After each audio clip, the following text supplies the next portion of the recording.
सबुठु सस्ता unlimited 5G plan ग्राहकों पाई जियो launch कला 51 टंकिया प्लान 51 टंकारे मासे जाए सबु मागणा। जदि आपण जने जियो ग्राहक तेबे टेलीकॉम कंपनी जियो नहीं आसी आपणक पाई बेस्ट रिचार्ज प्लान।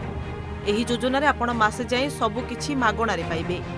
प्रीपेड एवं पोस्टपेड रिचार्ज प्लान शुल्क वृद्धि हेबार किछि समय पर जियो कोटी कोटी ग्राहकों को एक बड़ उपहार देछि।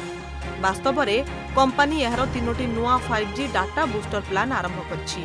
एही डाटा भाउचर असीमित 5G सुविधा प्रदान करुछि एवं 5G सह दिन को 1.5 GB डाटा प्रदान करुछि। एही प्लान गुड़िक ट्रू असीमित अपग्रेड विभाग रे तालिकाभुक्त होइछि। जियो रो 51 टंकिया योजना रे unlimited 5G high speed data एवं 3G 4G डाटा उपलब्ध। 4G डाटा सीमा सरिबा परे गति 64 kbps को ह्रास पाइबो। एहार वैधता वर्तमान योजना सहित समान रही। 1 मास पर्यंत वैधता सहित जियो व्यवहारकारी माने प्रतिदिन 1.5 GB डाटा पाई परिबे।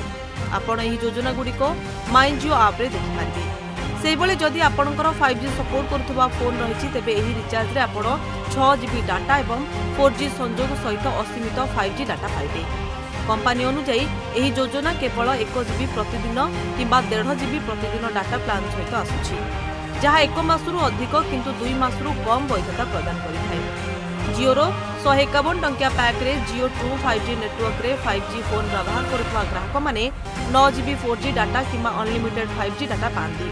जियो ट्रू 5G नेटवर्क सहित संयुक्त 5G हैंडसेट सहित असीमित 5G सुविधा उपलब्ध हेबो। आपण 1.5 GB प्रतिदिन डाटा योजना सहित याकू आड ऑन करिपारिबे। तथापि आपण याकू 2 मासर योजना रे मध्ये जोडी पारिबे। एथि सहित जदि आपण 479 टंका किंबा 1899 टंका योजना सहित रिचार्ज करूछंती तेबे एही योजना काम करिबो नाही। Bureau report, rising Odisha.